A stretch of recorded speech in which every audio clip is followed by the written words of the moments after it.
오늘 전체적인 스토리는 이런 얘기입니다. 하나님께서 유다를 침략하는 나라들이 아무리 강해도 그 계획이 성공하지 못할 것이다, 이렇게 단언하죠. 왜 그러냐면 하나님이 유다와 함께 하시기 때문에, 임마누엘 되시기 때문에 그렇다는 겁니다. 그러니 유다 백성들에게 그 침략하는 그 이방인들처럼 반역의 길로 가지 말라고 그렇게 경고하고 있습니다. 적들을 두려워하지 말고 오히려 하나님을 두려워하고 하나님을 신뢰할 때에 하나님이 그들의 성소가 되어 주시지만, 여전히 불신하고 거절하고 믿지 못할 때에 하나님이 오히려 걸림돌이 될 것이다, 이렇게 경고하고 있습니다. 이사야는 이런 예언들을 갑자기 봉황을 합니다. 그러니까 덮어서 도장을 찍고 보관을 해버리죠. 왜 그런가? 이것이 성취될 때까지 정말 그런가 나중에 보게 대조하기 위해서 그렇게 하는 것이죠. 이렇게 자신 있게 얘기하는 것은 하나님께서 약속하신 대로 구원하실 것이기 때문이죠.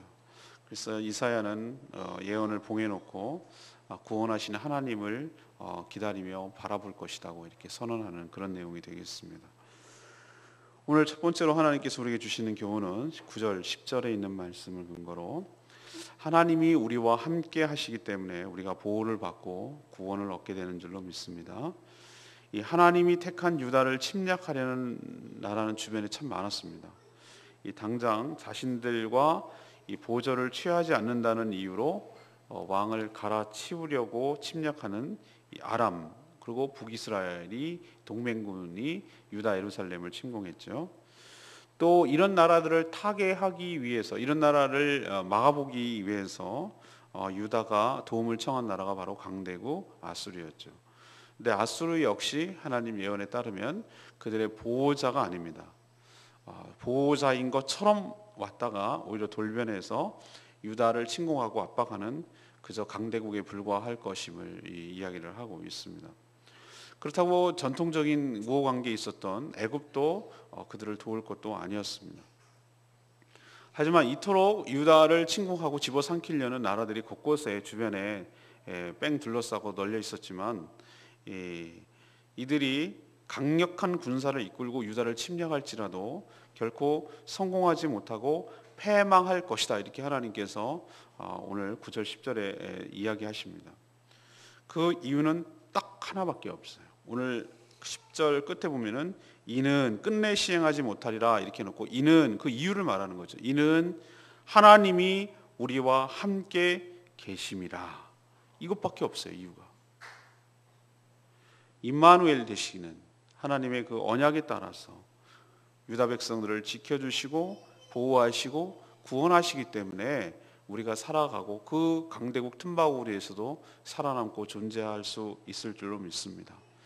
시편 2편에 그 모습이 잘 드러나요. 시편 2편을 나중에 여러분 꼭 읽어보시기 바라는데, 이 이방 나라들이 하나님의 택한 백성들을 삼키려고 계획하고 큰 소리치고 또 공격을 해옵니다. 근데 하나님께서 뭐라고 그러냐면은 하나님께서 하늘에서 비웃으심이여 이렇게 표현하고 있어요. 그리고 진노하시고 그들에게 분노를 바라사 그들의 계획이 하나도 성공하지 못하게 하실 것이다, 이렇게 시편에 기록하고 있습니다.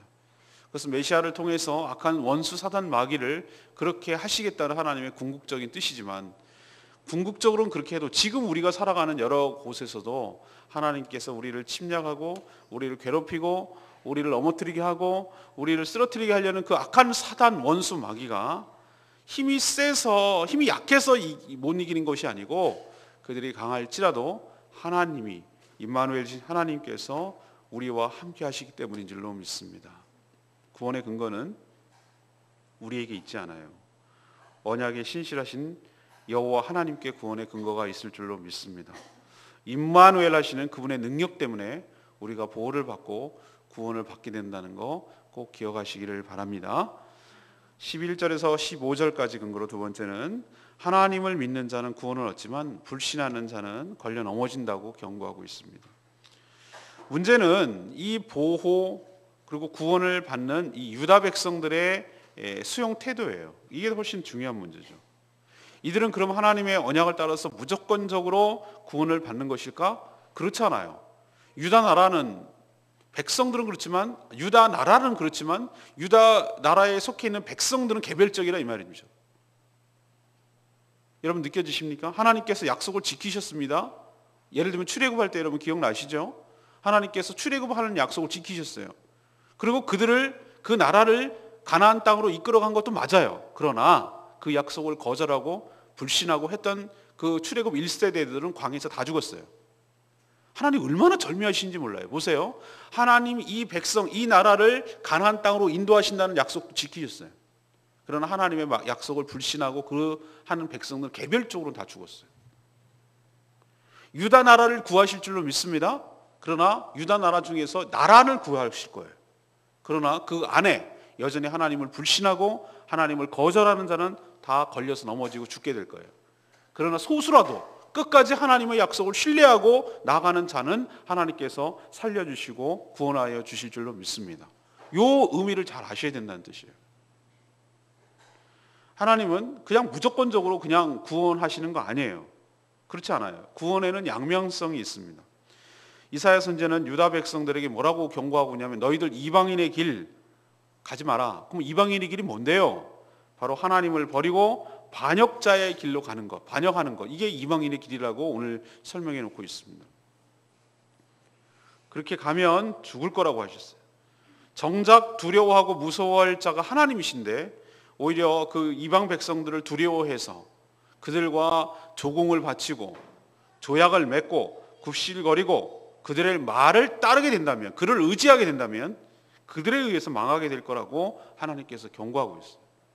그러나 오히려 그들을 버리고 하나님을 의지하면 하나님께서 그들의 성소가 되어 주신다. 성소가 되리라. 이렇게 표현하고 있습니다. 그게 14절에 나와요. 성소가 된다는 말이 무엇입니까?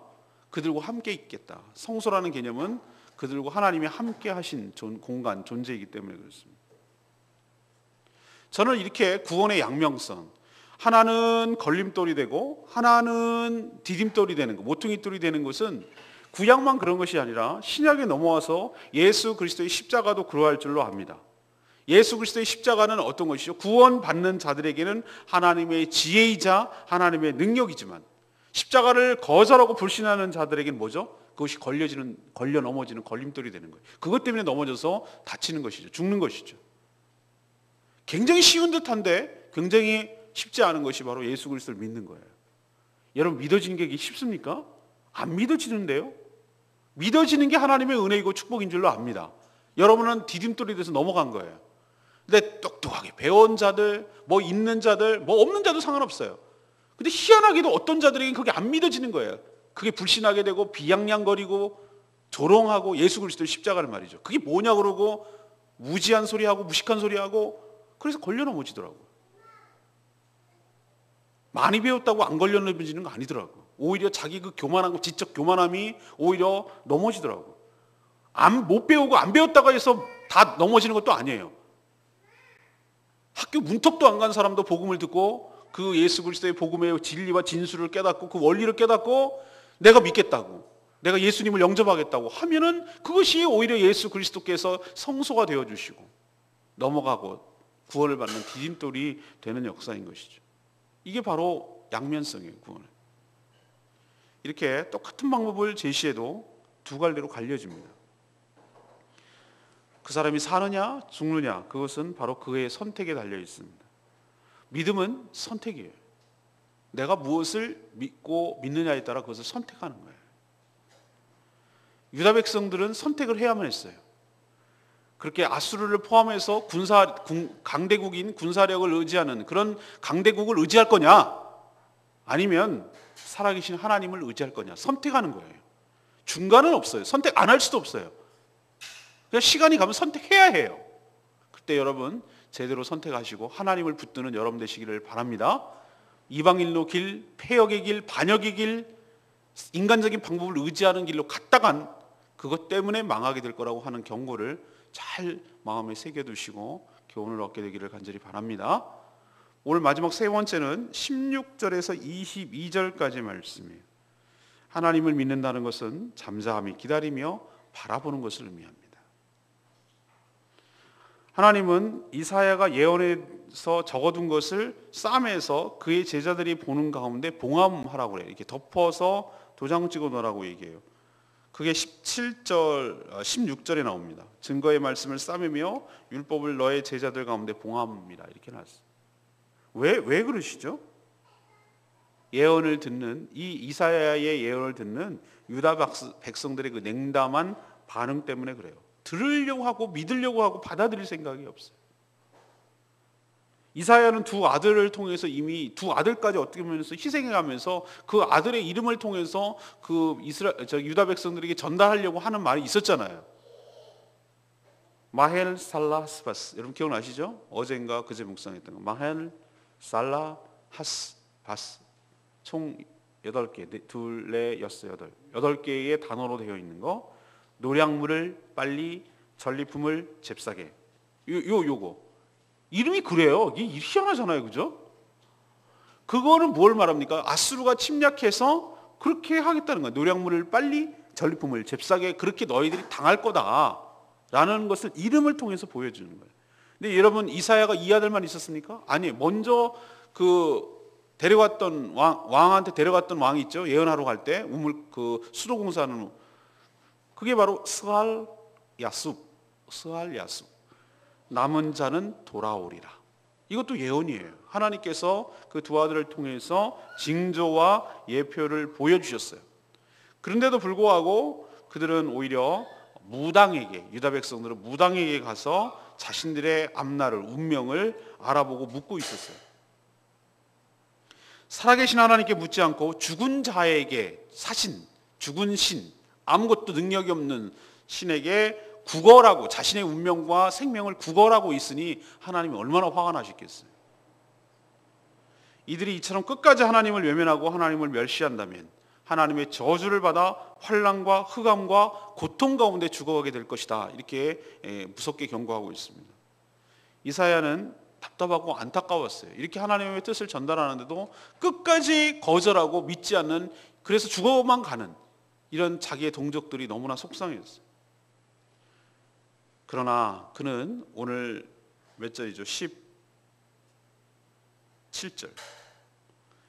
이제 이런 상황임에도 불구하고 야곱의 집에 대하여, 야곱의 집은 바로 유다를 말합니다. 택한 이스라엘 백성. 야곱의 집에 대하여 얼굴을 가리시는, 얼굴을 가린다는 얘기는 외면하시는, 심판하시는, 분노하시고 책망하시는 그 하나님을 향해 끝까지 자신은 하나님을 굳게 기다리며 그리고 그를 바라보겠다, 이렇게 얘기하는 겁니다. 저는 이 이사야의 태도가 진정한 믿음인 줄로 믿습니다. 이게 믿음이에요. 어떤 상황이나 조건이나 이런 거에 흔들림이 없어요. 자기가 기대했던 거와 정반대 방향으로 지금 나가고 있어요. 자기가 예언을 하고 그러면 돌이켜 깨달아야 되는데 유다 백성들은 그렇게 하지 않아요. 그리고 상황은 더 악화되고 있어요. 동맹국들의 침략, 아수르의 그 강대국의 진격, 이런 것들 때문에 정말로 이제 얼마 남지 않은, 위기가 얼마 남지 않고 심판이 얼마 남지 않은 조국의 현실을 바라보면서 여전히 믿지 않고 그렇게 저렇게 죽기를 자처하고 있고 죽어가고 있는 그 백성들의 답답한 모습을 쳐다보면서도 끝까지 포기하지 아니하고 그 눈빛만은 누구를 향하는가? 하나님을 바라보고 그분의 처분과 그분의 긍휼을 기다리는 이 자세, 이 태도가 진정한 믿음인 줄로 믿습니다. 이게 믿음이에요. 우리에게 필요한 건 이거예요. 제가 말씀드린 적이 있죠. 벼랑 끝에서 밀려서 떨어져요.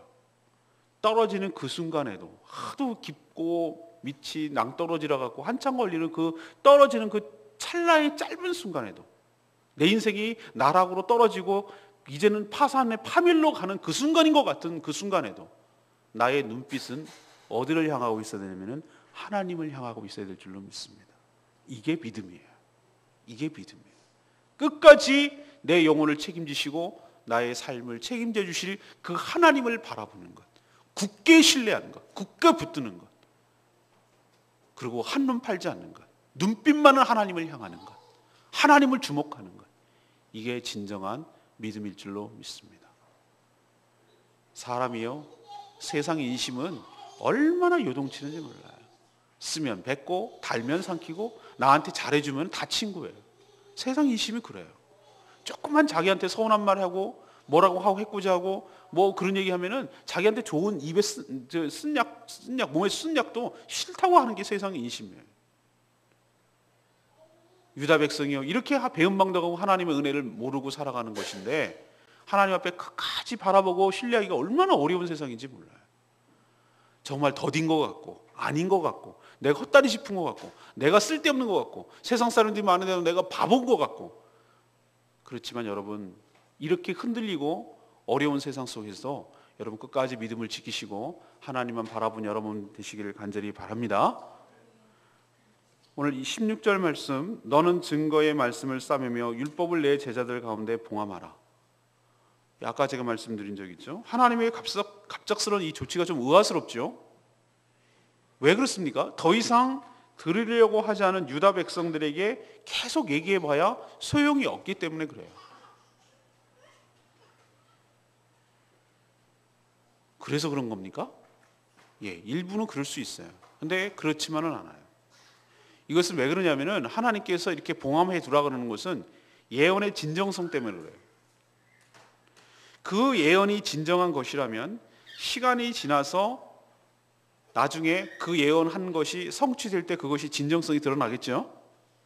근데 그것이 시간이 지나도 안 맞으면 어떻게 되겠습니까? 예, 아닌 것이죠. 거짓인 것이죠. 하나님은 왜 봉함해 두라고 합니까? 나중에 고치지 못하도록 왜 봉함해 두라고 합니까? 이 예언이 나중에 진짜 사실인지 아닌지 확실하기 때문에, 이사야는 확신하기 때문에 하나님께서 이 예언대로 하실 것이라는 것을 너무나 자기는 분명하게 믿고 있기 때문에, 그렇기 때문에 봉함해 두는 거예요. 자신 있는 거예요. 나중에 봐라 이거. 내 말이 틀렸나 안 맞나 너네 두고 봐라 이거죠. 우리도 뭐 할 때 내가 장담하건대 내가 너 좀 이따 봐라. 너 이렇게 되나 안 되나 내가 장담은 손에 이렇게 얘기하잖아요. 이사야 예언을 이렇게 봉해 두는 것 나중을 대조하기 위한 거예요.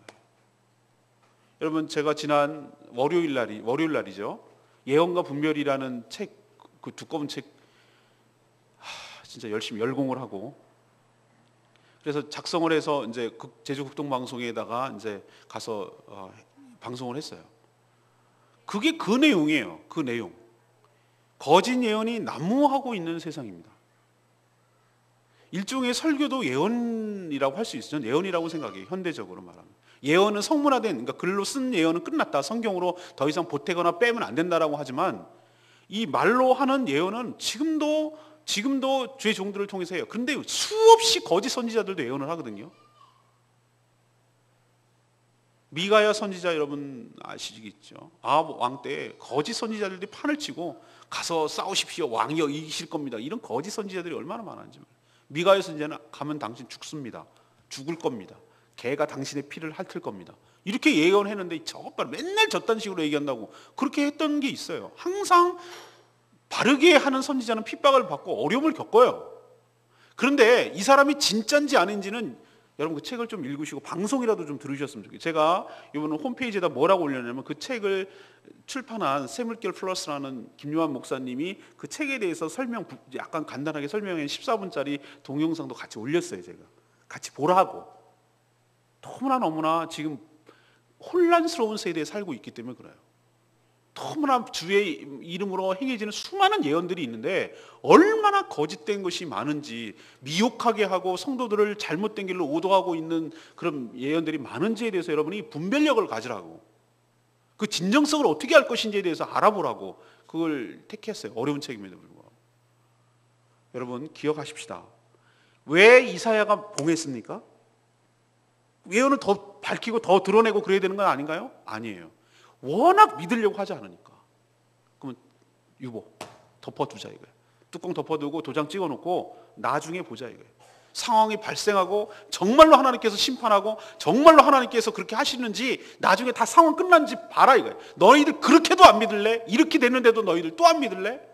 다 끝난 다음에 이렇게 얻어 터지고 난 다음에 그래도 뒤늦게 후회하고 또 안 믿을래? 라고 어떻게 말하는, 어떻게 역설적으로 강조하는 그런 방법이에요. 이것도 일종의 정말로 안 듣는 유다 백성들을 향해서 강수를 두시는 거예요, 하나님께서. 저는 하나님의 말씀을 쭉 이렇게 묵상하고 보면은 인간이 얼마나 찌릿찌릿한 게 패역한지 제가 그렇다는 생각이 들었어요, 하나님이. 여러분 그런 느낌 안 드십니까? 인간 진짜 못됐어요.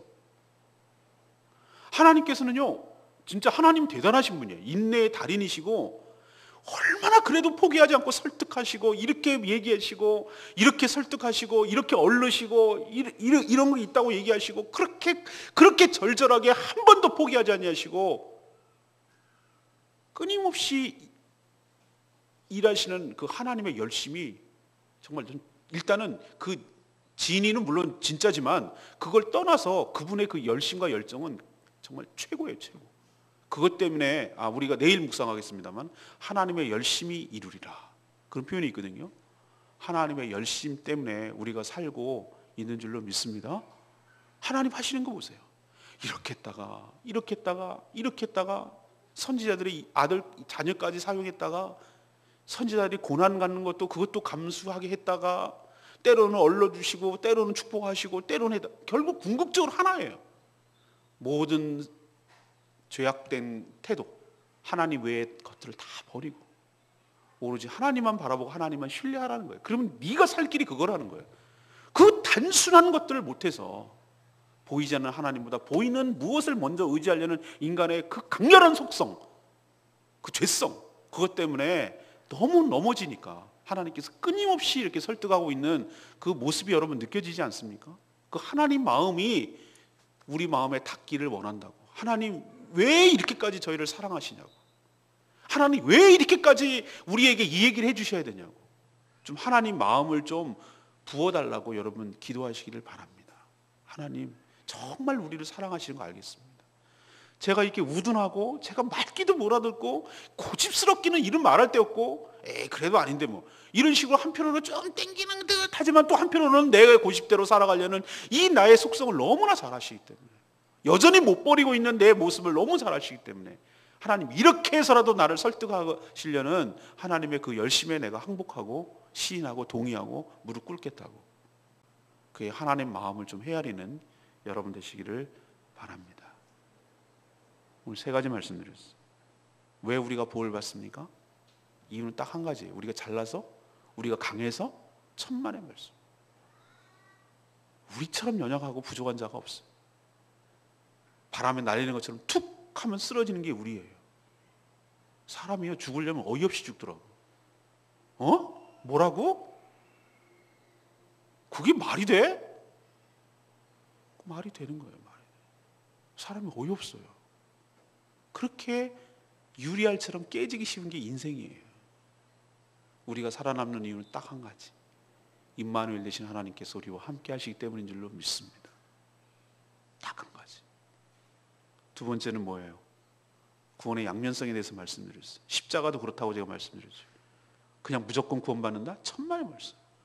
그냥 유다 백성이면 무조건 구원받는다? 천만의 말씀. 그게 이스라엘 백성들이 지금까지 착각하고 있는 것 중에 하나예요. 그냥 택한 백성 무조건이에요. 혈통적으로 구원을 받는다고 생각해요. 천만의 말씀.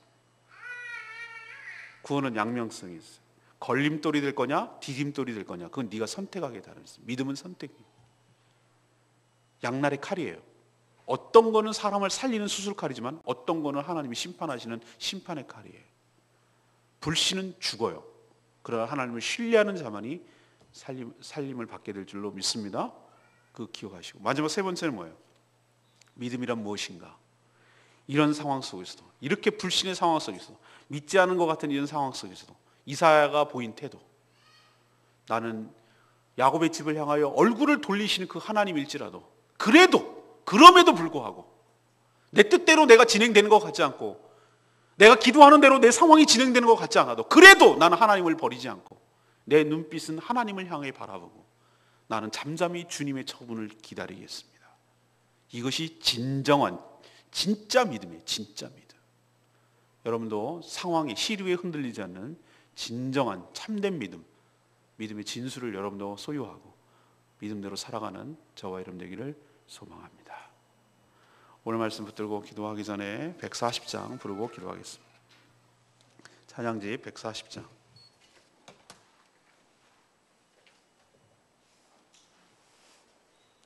두려운 마음 가진 자여, 놀라지 마라, 놀라지 마라. 하나님께서 너를 부를 때, 주 이름 부를 때 강한 손으로 너를 구하여 주시리. 임마누엘 되신 주님께서 우리를 구하여 주실 줄로 믿습니다. 우리 찬양하겠습니다. 두려운 마음 가진 자여, 놀라지 말라. 주 너의 하나님 강한 손으로 주 이름 부를 때에 주님 구하시리. 주 오셔서 구하시리. 주 오셔서 구원하시리. 약한 자들에게 강한 능력으로 주 오셔서 구원하시리. 주 오셔서 구하시리.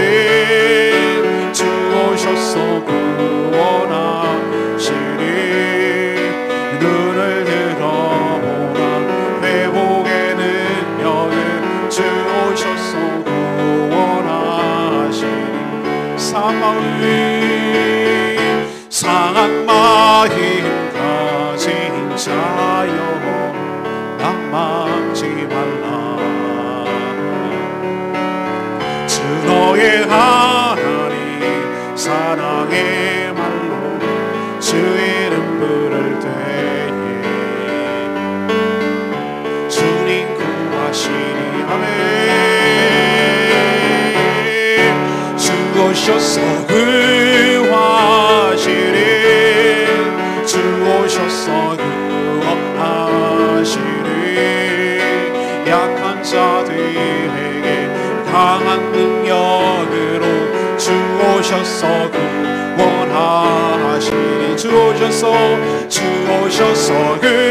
구하시리. 주 오셔서 구원하시리. 눈을 들어보라. 회복의 능력을 주 오셔서 구원하시리. 주 오셔서 구하시리. 주 오셔서 구원하시리. 약한 자들에게 강한 능력으로 주 오셔서 구원하시리. 주 오셔서 구하시리. 주 오셔서 구원하시리. 눈을 들어보라. 회복의 능력을 주 오셔서 구원하시리. 아멘. 주여 외치며 하나님께 나가기를 원합니다. 우리의 구원자 되시고 임마누엘 되시는 주님, 우리가 강해서가 아니라 하나님이 우리와 함께 하셔서 우리에게 승리를 주시고 우리가 구원을 받게 될 줄로 믿습니다. 우리가 상황과 조건에 흔들리지 않냐고 오로지 눈빛을 하나님을 향하기를 원합니다. 저희의 믿음을 주시옵소서. 저희 눈빛을 하나님을 향하게 하여 주시옵소서. 우리의 구원 되시는 하나님을 바라보게 하여 주시옵소서. 다같이 통성으로 외치며 나갑니다. 주여 아버지, 주 오셔서 구하시리. 주 오셔서 구원하시리. 약한 자들에게 강한 능력으로 주 오셔서 구원하시리. 주 오셔서 구하시리. 주 오셔서 구원하시리. 눈을 들어보라. 회복의 능력을 주 오셔서 구원하시리. 주님 그렇습니다. 하나님 우리와 함께 하실 때 우리가 보호받고 구원하게 될 줄 믿습니다. 우리가 약해서, 우리가 강해서가 아니라 저들이 약해서가 아니라 하나님이 임만을 내주셔서 우리와 함께 하시기 때문에 능히 이겨내고 우리가 구원받고 보호를 받게 될 줄로 믿습니다. 하나님을 믿는 자는 구원을 얻게 될 것이지만 하나님을 불신하는 자는 걸려나오지만 걸림돌이 될 것임을 기억하고, 하나님을 택할 것인지 세상적인 인간적인 방법을 택할 것인지 우리가 믿음의 선택에서 바르게 결단하게 하여 주시옵소서. 하나님을 믿는다는 것은 상황과 조건에 흔들리지 아니하고 이사야처럼 잠잠히 하나님을 기다리며 하나님을 바라보는 것임을 기억하고, 우리도 하나님을 생각하고 하나님을 바라보는 저희들 되게 하여 주시옵소서. 주 오셔서 구하시리, 주 오셔서 구원하시리, 약한 자들에게 강한 능력으로 주 오셔서 구원하시리.